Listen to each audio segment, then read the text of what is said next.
So that's where we were last night, staying in a very traditional Indian palace, and we're just about to set off and the car's leaving before us.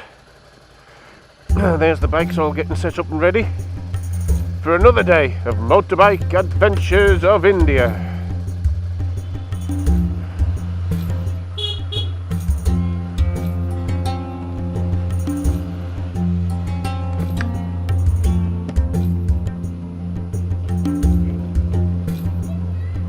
All the little kids going to school, all in their uniforms.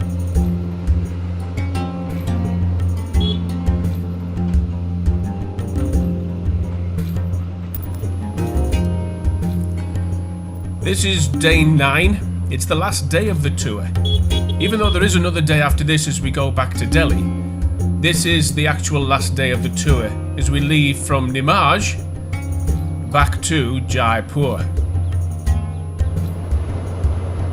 So only 2 days to go. Coming towards the end of the adventure. Heading back now to Delhi.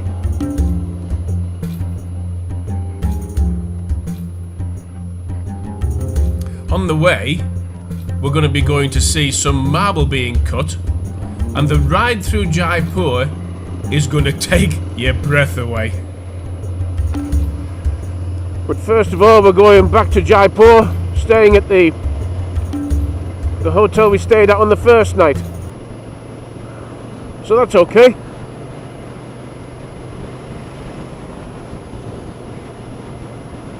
All good things must come to an end. Oh no, they don't need to. They don't need to at all.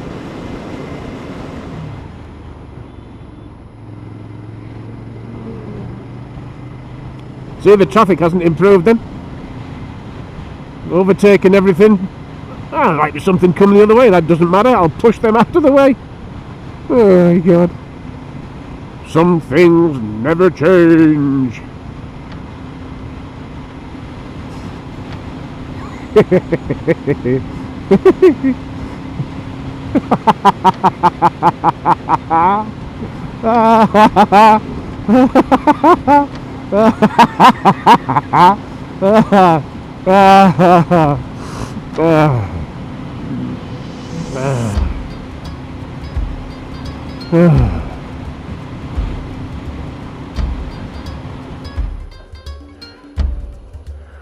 And these are the bikes waiting to set off, having just filled up.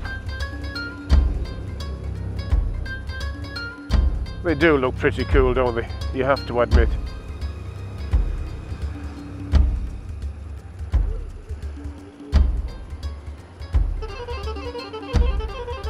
And there's mine. Hee hee.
The size of that granite, that marble on the back of there. Look at the size of that lump.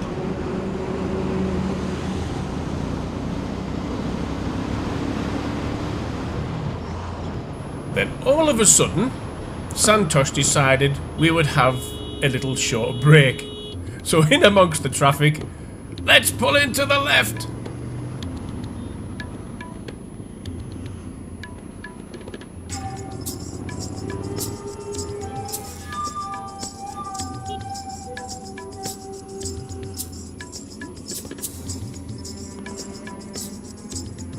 And then let's try driving towards the oncoming traffic. We'd seen this happen that often, it was just the norm. So it certainly didn't feel out of place.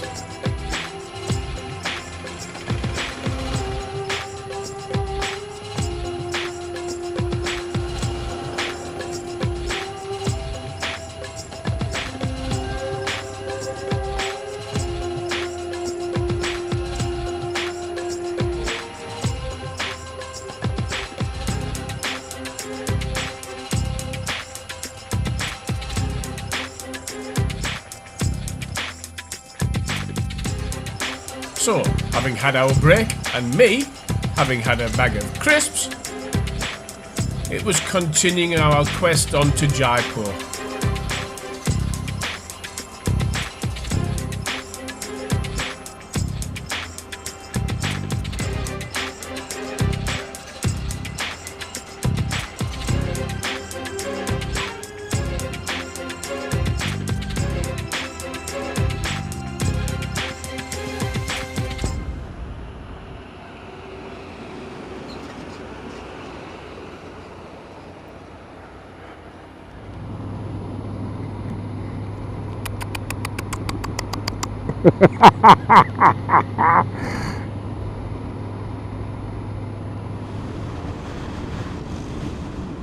Now, one of the things that I'd been requesting all the way around the tour was to stop off and to see some traditional crafts taking place.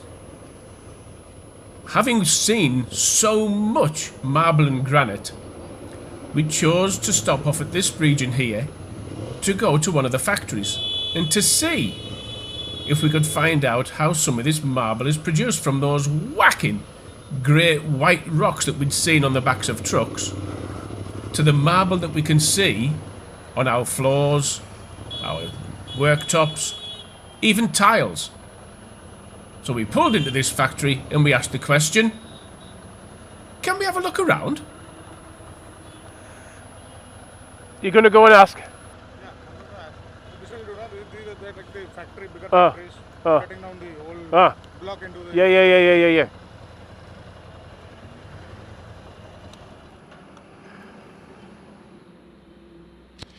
We've been given permission to walk around one of these marble outside showcase areas. We've seen on the trucks where huge chunks of white stuff, white rock, has been on the back of these, and this really is the end result. This region being somewhat famous for its marble and granite production, and hopefully what we're going to be seeing is some of that turned into some of this. And what we're going to be seeing now is the stone actually being cut. Look at the amount of water being used. Multiple blades making multiple sheets of it.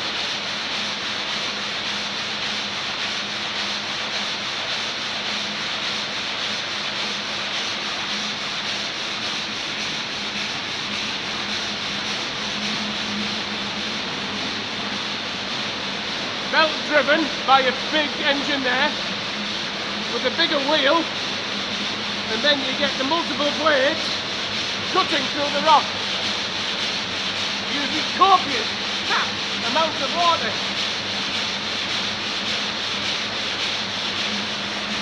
And the process that you're looking at there with the multiple blades will take 4 to 5 hours for it to cut through that block.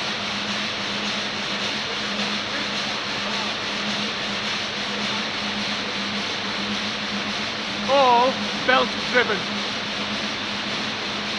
Look how basic the factory is.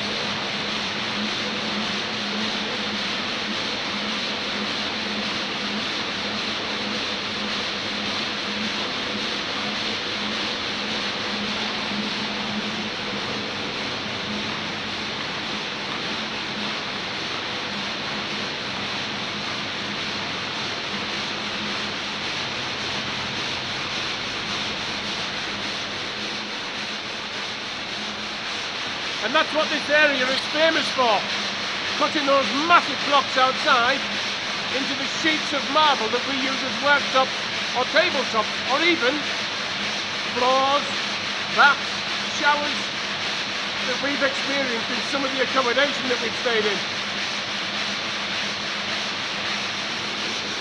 And that's what it ends up like. That's how thick it'll be, and how smooth it'll be as well.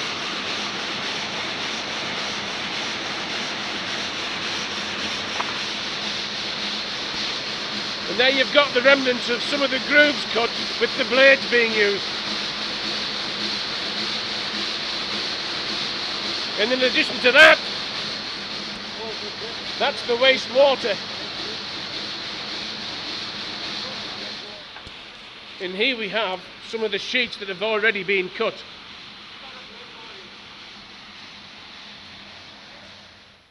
Now, not everything turns out right. That's life. So if you do get a breakage on some of the larger sheets, they come into the smaller machines here, so they can cut the best parts and still use them for flooring, for example. But then the scrap here can also be collected by people and made into a bit of a crazy paving floor. The water that we saw coming out from the cutting goes into those tanks there, and it's taken away for processing. So nothing, as far as they can achieve, is wasted within this process. You've then also got different colours.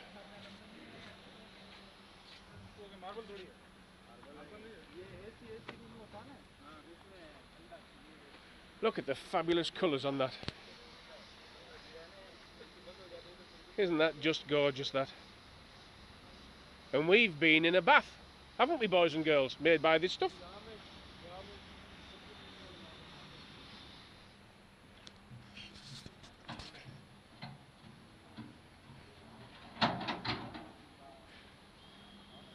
Now in Britain, there'd have to be block and tackle, scaffolding, hard hats, health and safety and everything to get that on the back of there. And it's just done as we would have done years ago. Just lift it up and put it on.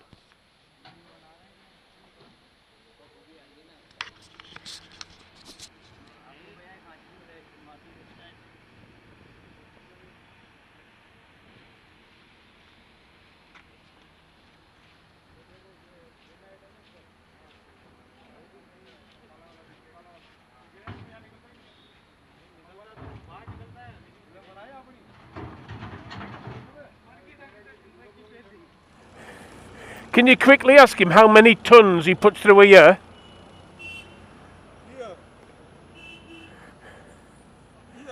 A year? Sure. Yeah. Okay, how much in a month? 1200. 1200 tons a month.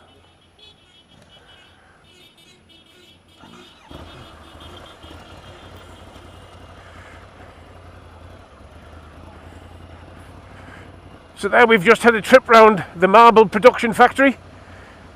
1200 tons of marble a month, just from that one outlet.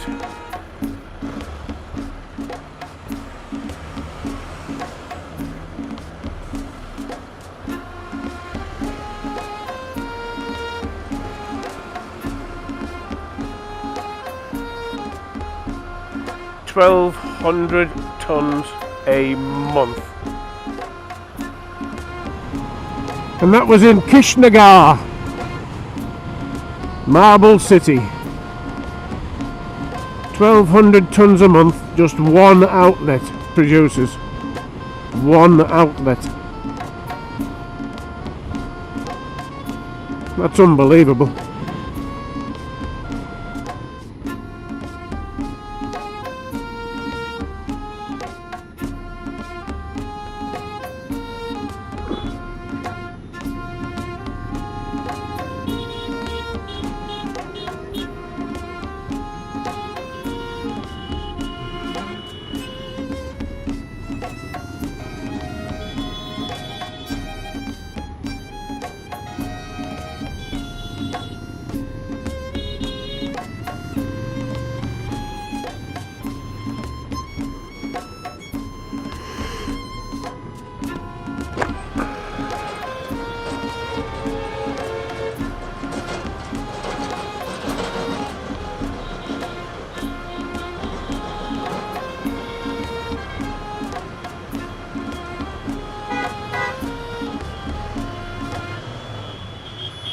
Having had a wonderful adventure, we then started to come into the outskirts of Jaipur, and what you are about to see for the next 10 minutes is taking your life into your own hands and driving like they do over there. You've got two options. You either drive aggressively and live, or drive defensively and maybe not survive. But it was tremendous fun. Come on this tour and adventure just to experience this. You'll never think the traffic anywhere else in the world is bad ever again.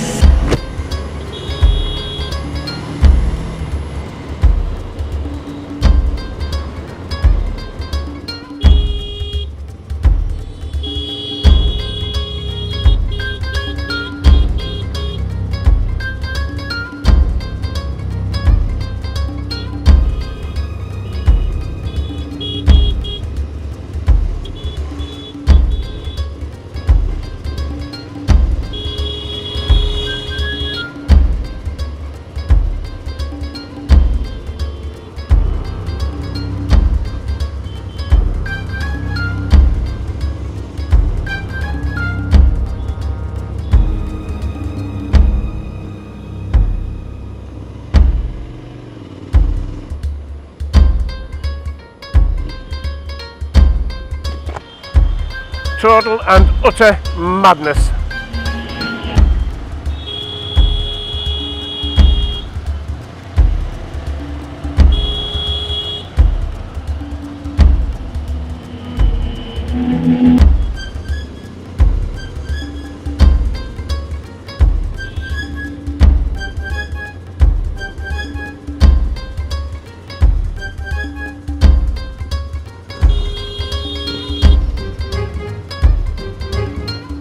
It's fucking madness!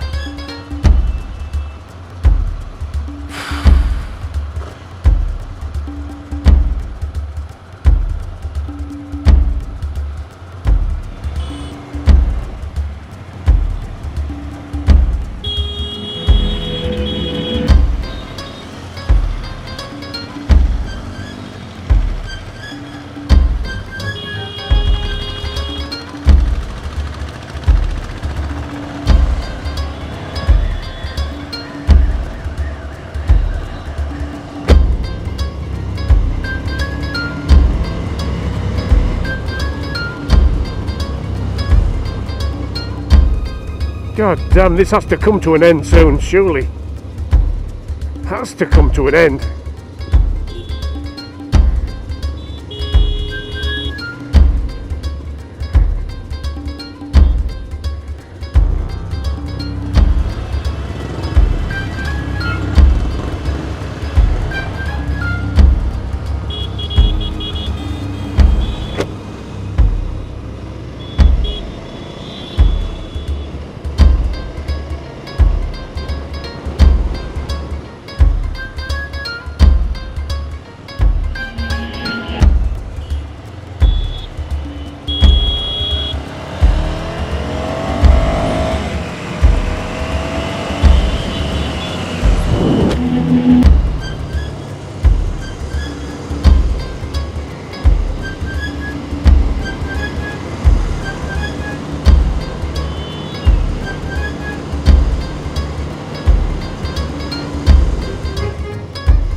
So that was riding through the centre of Jaipur, ending in seeing a bus knock a couple of guys off their motor scooter, and the bus just driving off. Unbelievable. Unbelievable. But then you've got the palace at the top there, look. The peace and tranquility of a palace after that total and utter mayhem of Jaipur.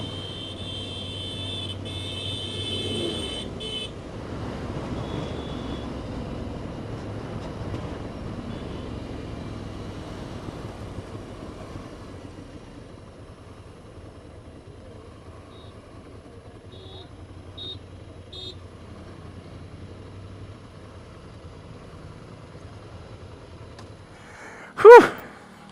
And there on the other side of Jaipur, you've got that fantastic view there, look. Isn't that just stunning?